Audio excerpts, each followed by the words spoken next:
Actually ಈ ನಂದಿ ಎಷ್ಟು ಸುಂದರವಾಗಿದೆ ಅಂದ್ರೆ ಈ ಜಗತ್ತಿನ ಎಲ್ಲ ಹಸುಗಳು ಕ್ಯೂ ಅಲ್ಲಿ ನಿಂತ್ಕೊಂಡು ನನ್ನ ಮದುವೆ ಆಗು ಅಂತ ಕೇಳೋ ಸುಂದರ ಇಲ್ಲ.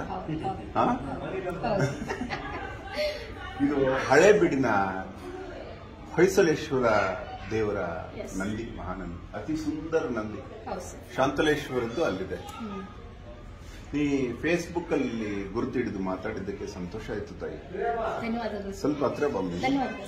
ಅಮ್ಮಿ, ನಿಮ್ಮನ್ನ ಒಂದು ಪರ್ಸನಲ್ ಪ್ರಶ್ನೆ ಕೇಳಬೇಕು. ನಿನ್ನಿಂದ ಜಗತ್ತಿಗೆ ಉಪಯೋಗ ಆಗುತ್ತೆ, ಅದಕ್ಕೆ ಕೇಳಿದೆ. ಒಪ್ಪಿಗೆನಾ? ತಮ್ಮ ಹೆಸರು? ದೇವಿಕಾ ನಗರ್ಕರ್ ಅಂತ ಸರ್. ಅದಮ್ಮಿ, ಕನ್ನಡ ಏನಮ್ಮಿ ಅಷ್ಟು ಶುದ್ಧವಾಗಿದೆ? ನಾನು ಕನ್ನಡ ಪ್ರಾಜೆಕ್ಟ್ ಸರ್. ಯಾವ ಕಾಲೇಜು? ಬೆಳಗಾವಿ ಜಿಲ್ಲಾ ಕಾಗವಾಡ ತಾಲೂಕು ಅಂತ ಬರುತ್ತೆ. ನಮ್ಮ ಮಹಾರಾಷ್ಟ್ರ ಬೌಂಡ್ರಿ ಸರ್. 16 ಕಿಲೋಮೀಟರ್ ದೂರದಲ್ಲಿ ನಮ್ದು ಮಿರಾಜ್ ಅಂತ, ಮಿರಾಜ್ ಸಂಗ್ಲಿ ಕೊಲ್ಲಾಪುರ ಮಹಾಲಕ್ಷ್ಮಿ ಫೇಮಸ್ ಇದೆ. ಅಲ್ಲಮ್ಮ, ನಿಮ್ಮನ್ನೊಂದು ಪ್ರಶ್ನೆ ಕೇಳಬೇಕು. ನಿಮ್ಮ ಜೀವನದಲ್ಲಿ ಈ ದುರ್ಘಟನೆ, ಈ ಅಪಘಾತ ಹೇಗಾಯಿತು, ಯಾವಾಗಾಯ್ತು? ಇದು ಅಚಾನಕ್ ಸರ್ ಆಗಿತ್ತು. ತುಂಬಾ ಇದೆ, ಬೇಸಿಗೆ ತಿಂಗಳೇ, ಮಾರ್ಚ್ ತಿಂಗಳೇ ಇತ್ತು. ಮರುದಿನನೇ ನಮ್ಮ ಕಾಲೇಜಿನಲ್ಲಿ ಆನ್ಯುವಲ್ ಡೇ ಇತ್ತು. ಅದರ ಆಂಕರಿಂಗ್ ಮಾಡೋ ಸಲುವಾಗಿ ನಾನು ಪ್ರಿಪೇರ್ ಮಾಡ್ತಾ ಇದ್ದೆ. ರಾತ್ರಿ ಸುಮಾರು 12 ಗಂಟೆ ಆಗಿರ್ಬೋದು.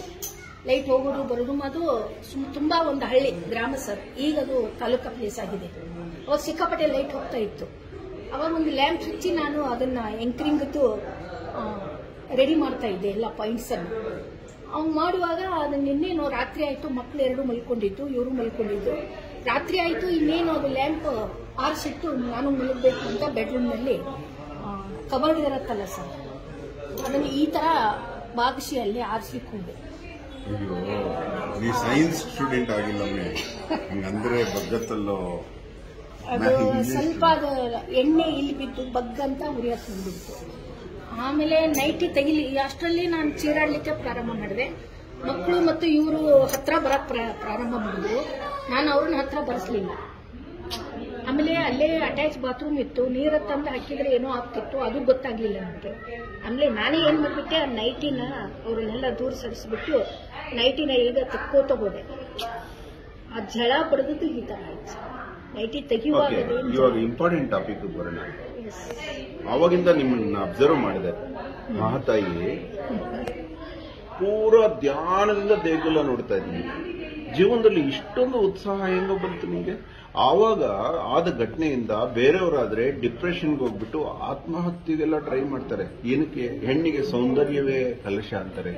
ಅದಕ್ಕೆ ಪೆಟ್ಟು ಬಿದ್ದ ಮೇಲೆ ನಾನು ಯಾಕಿರ್ಬೇಕು ಅನ್ನೋ ಭಾವನೆ ಬರುತ್ತೆ. ಆದ್ರೆ ನಿನ್ನ ಗಟ್ಟಿತನ, ಅದು ಬಿಡಮ್ಮಿ, ಜೀವನೋತ್ಸಾಹ ಎಷ್ಟಿದೆ ನಿನ್ಗೆ, ಏನಮ್ಮ ಇದು? ಸರ್, ಮನುಷ್ಯನಿಗೆ ಆಂತರಿಕ ಸೌಂದರ್ಯ ಮುಖ್ಯ, ಬಾಹ್ಯ ಸೌಂದರ್ಯ ಮುಖ್ಯ. ಇದನ್ನ ನಿನ್ನ ಪತಿ ಹೇಳಿದ್ರಮ್ಮಿ? ಅವರಲ್ಲಿ ನಾನು ನೋಡಿದ್ದು ಆಂತರಿಕ ಸೌಂದರ್ಯನೇ. ಅವ್ರು ಮದುವೆ ಆಗಿದ್ದು, ಬಾಹ್ಯ ಸೌಂದರ್ಯ ನೋಡ್ಲಿಲ್ಲ ನಾನು ಅವರಲ್ಲಿ.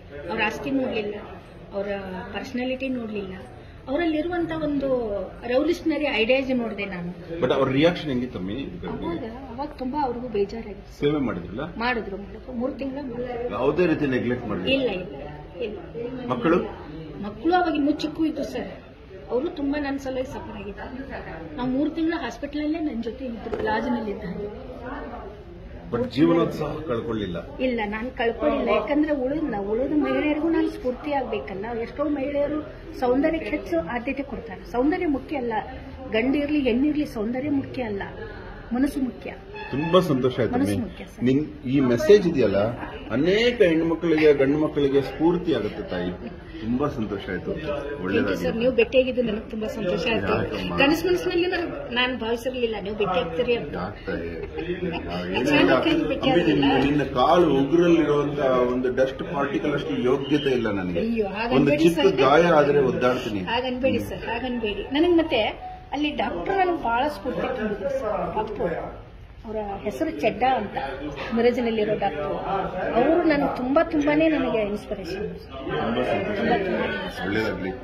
Thank you very much. ಅಯ್ಯೋ ಬೇಡ ಸರ್, ಯಾಕೆ ಸರ್? ತ್ಯಾಗದ ಪ್ರತೀಕ ನಮಗೆಲ್ಲ. ನೀವೆಲ್ಲ ಬದುಕಿಗೆ ಸಾರ್ಥಕ. ಒಂದು ಸರ್, ನಾವು ಮಕ್ಕಳಿಗೆ ಉಪನ್ಯಾಸ ಕೊಡ್ತೀವಿ. ಉಪನ್ಯಾಸ ಮುಖ್ಯ ಅಲ್ಲ, ನಾವು ಜಿಮ್ದಲ್ಲಿ ಅಂತ ಘಟನೆಗಳು ಬಂದಾಗ ನಾವು ಸಹಿಸ್ಕೊಳ್ತೀವಿ. ಇನ್ನೊಬ್ರಿಗೆ ನಾವು ಮಾಡಲಾಗಬೇಕಲ್ಲ, ಅದು ಮುಖ್ಯ. ಇನ್ನೊಂದು ಮಾತು ಕೇಳಬೇಕು. ಕೇಳಿ ಸರ್. ನೀ ಕನ್ನಡ ಪ್ರೊಫೆಸರ್ ಇದ್ದೀವಿ. ಇವತ್ತು ನಮ್ಮ ಕರ್ನಾಟಕ ಜಾತಿ ಮತ್ತು ಕುಲಗಳಿಂದ ಕಲುಷಿತವಾಗಿ ಹೌದು ತುಂಬಾ ಅಧೋಪತನಕ್ಕಿಡಿತಾ ಇದೆ. ಹೌದು ಸರ್. ಒಬ್ಬ ನಾಯಕನನ್ನ ಆರಿಸಬೇಕು ಅಂದ್ರೂ ಜಾತಿ ಅಡ್ಡ ಬರ್ತಾ ಇದೆ. ಒಬ್ಬ ಸಿನಿ ನಾಯಕನಿಗೂ ಜಾತಿ ಅಡ್ಡ ಬರ್ತಾ ಇದೆ. ಒಂದು ವಿದ್ಯಾಭ್ಯಾಸದಲ್ಲೂ ಅಡ್ಡ ಬರ್ತಾ ಇದೆ. ಇದನ್ನ ತೊಳೆಯಲು 12ನೇ ಶತಮಾನದಲ್ಲಿ ಬಸವಣ್ಣವರು ತುಂಬಾ ಶ್ರಮ ಪಟ್ಟರು. ಹೀಗೆ ರಾಮಾನುಜರು ಪಟ್ಟರು 1000 ವರ್ಷಗಳಿಂದ.